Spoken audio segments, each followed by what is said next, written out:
If you're a photographer, you also have to be an editor, a good editor. Being a great editor sometimes can be even more important than being a great photographer. This photo right here is one of my favorite photos I've ever taken. It's one of those photos that I look at and admire so much because I just can't believe like I took this photo. But this is what it looks like before I edited it.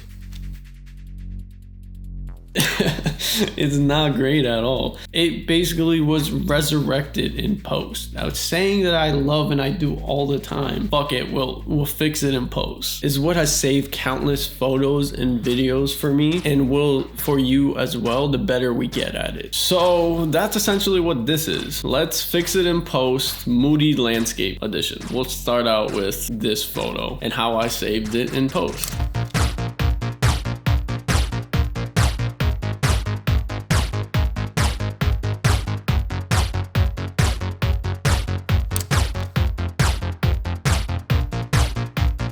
Knowing where you want to take a photo is very, very valuable. And what do I mean by that? First thing to know, your color palette. Knowing what colors work the best together, what colors complement each other in photos. Since we're talking about moody landscapes, all the colors are pretty much desaturated except for one or two. And those usually consist of kind of orange and red. Those kind of are like the star players in the moody editing style, right? And since we're going for a moody landscape, the first thing I want to do is set my colors. Right now it's not really set to where I want to take this photo. Usually the colors that are only shown in moody kind of editing styles is red, orange, and yellow. So every other color we want to bring down saturation to -100. So completely take down every other saturation all the way down. And for right now, it still looks meh, right? But that's okay. Really set to the color scheme we are going for. From there, we can go over to our basics panel that's just overexposed. I'm going to drop this the exposure. The goal here is just to exaggerate that skyline, that beautiful skyline. So we're going to drop exposure, increase contrast a lot. There's nothing really to focus in on in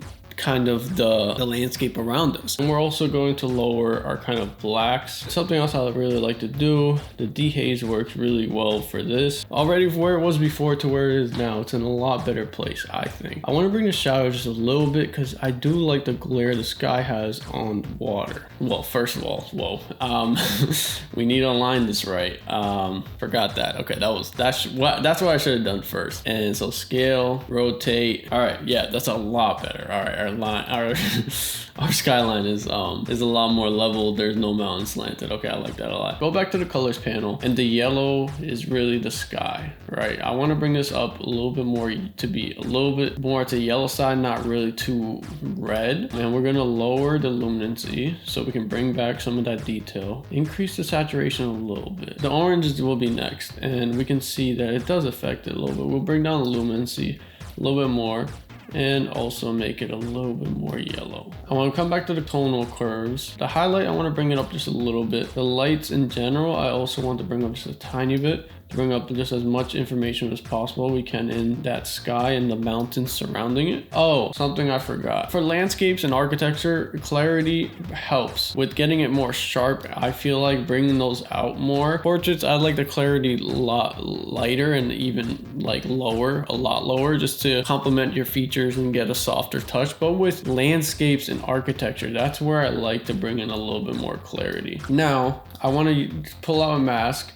And I want to just use a brush tool for the first thing that I want to do. And I want to brush the mountains because that light is coming and hitting something, right? Hitting that mountaintop. You can see it in the color where it's fading into it. So I want to bring that out. I want to increase the exposure. But when you do that, you also want to increase the contrast to make it not seem it's just out of place. It's not the best mask in the world, but it's just something light for now. I could go in there and refine it a lot more, but for now it does the job. Another mask I want to add, another second mask, I want to add a linear gradient. I want to add it for the top sky. Lower the temperature to get rid of the red just a little bit so we can match a little bit.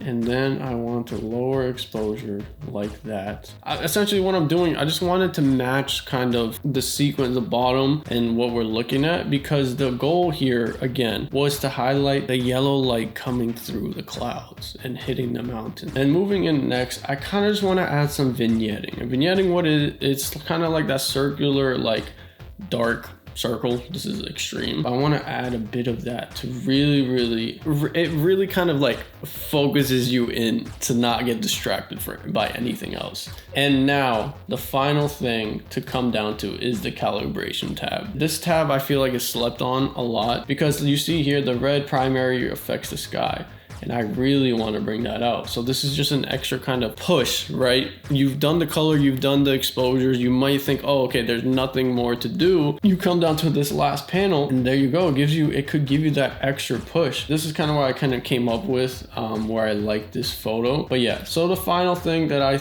like, that I want to do, a little too dark, maybe 0.5, bring up the exposure. Contrast down just a tiny bit, maybe to like 85. It is a little too dark from what we were trying to do, but with the final tweaks, this is the before and that is the after. I could keep going even further and really take this as far as I want to, but then again I have to say that I moved on from this photo. In this video, I'm editing this photo as I did back then when I took it away from the junk pile and made one of my favorite photos that I have to date. Again, I want to state something that's very important as well. This art field we're in is very subjective. Where I just took this particular photo in this video, you might hate, and that's okay. I want you to hate it if you do hate it, right? My goal, my hope is at least there's one thing that you could take away from and apply it to anything else you want to do. Anything that you saw me do in Lightroom, it can apply to portraits, can apply to food, can apply to any type of photograph you want to do, like the masking, the color grading, the certain colors, what to work with and what to play around with. So that's kind of the long-winded introduction to the series.